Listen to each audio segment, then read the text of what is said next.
లూకా సువార్త 17వ అధ్యాయం. ఆయన తన శిష్యులతో ఇట్లనెను, అభ్యంతరములు రాకపోవుట అసాధ్యము కాని అవి ఎవనివలన వచ్చునో వానికి శ్రమ. వాడి చిన్నవారిలో ఒకనికి అభ్యంతరము కలుగజేయుటకంటే వాని మెడకు తిరుగటిరాయి కట్టబడి సముద్రములో పడద్రోయబడుట వానికి మేలు. మీ విషయమై మీరే జాగ్రత్తగా ఉండుడి. నీ సహోదరుడు తప్పిదము చేసినేడల అతని గద్దించుము. అతడు మారుమనస్సు పొందినేడల అతని క్షమించుము. అతడు ఒక దినమున 7 మారులు నీ ఎడల తప్పిదము చేసి 7 మారులు నీవైపు తిరిగే మారుమనస్సు పొందితిననేడల అతని క్షమింపవలెననెను. అపుస్తలులు మా విశ్వాసము వృద్ధి పొందించుమని ప్రభువుతో చెప్పగా ప్రభువు మీరు ఆవగింజంతా విశ్వాసము గలవారైతే ఈ కంబళి చెట్టును చూచి నీవు వేళ్లతో కూడా పెళ్లగింపబడి సముద్రములో నాటబడుమని చెప్పునప్పుడు అది మీకు లోబడును. దున్నువాడు గాని మేపువాడు గాని మీలో ఎవనికైనా ఒక దాసుడుండగా వాడు పొలములో నుండి వచ్చినప్పుడు నీవు ఇప్పుడే వెళ్లి భోజనము చేయమని వానితో చెప్పునా? చెప్పడు. అంతేకాక నేను భోజనము చేయుటకు ఏమైనను సిద్ధపరిచి నడుము కట్టుకుని నేను అన్నపానములు పుచ్చుకుని వరకు నాకు పరిచారము చేయము. అటు తరువాత నీవు అన్నపానములు పుచ్చుకొనవచ్చునని వానితో చెప్పునుగాని ఆ దాసుడు ఆజ్ఞాపింపబడిన పనులు చేసినందుకు వాడు దయచూపెనని వానిని మెచ్చునా? అటువలే మీరును మీకు ఆజ్ఞాపింపబడినవన్నీ చేసిన తరువాత మేము నిష్ప్రయోజకులమైన దాసులము, మేము చేయవలసినవే చేసియున్నామని చెప్పుడనెను.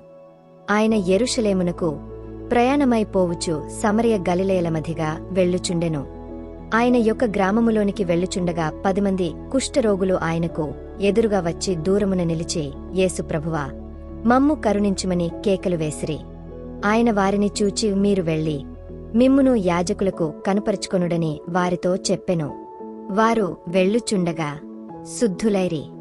వారిలో ఒకడు తనకు స్వస్థత కలుగుట చూచి గొప్ప శబ్దముతో దేవుని మహిమపరచుచు తిరిగి వచ్చి ఆయనకు కృతజ్ఞతాస్తుతులు చెల్లించుచు ఆయన పాదముల యొద్ద సాగలపడెను. వాడు సమరయుడు. అందుకు యేసు 10 మంది శుద్ధులైరికారా? ఆ 90 ఎక్కడా?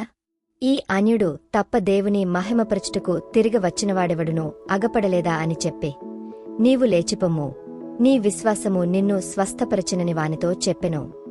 దేవుని రాజ్యమెప్పుడు వచ్చునని పరిసయ్యులు ఆయన నడిగినప్పుడు ఆయన దేవుని రాజ్యము ప్రత్యక్షముగా రాదు. ఎందుకనగా ఇదిగో దేవుని రాజ్యము మీ మధ్యనే యున్నది గనుక ఇదిగో ఇక్కడనని అదిగో అక్కడనని చెప్ప వీలుపడదని వారికి ఉత్తరమిచ్చెను. మరియు ఆయన తన శిష్యులతో ఇట్లనెను, మనుష్య కుమారుని దినములలో ఒక దినము చూడవలెనని మీరు కోరు దినములు వచ్చునుగాని మీరు ఆ దినమును చూడరు. వారు ఇదిగో ఇక్కడనని అదిగో అక్కడనని మీతో చెప్పినేడల వెళ్ళకుడి, వెంబడింపకుడి. ఆకాశము క్రింద ఒక దిక్కు నుండి మెరుపు మెరిసి ఆకాశము క్రింద మరియొక దిక్కున కేలాగు ప్రకాశించునో అలాగున మనుష్య కుమారుడు తన దినమున ఉండును.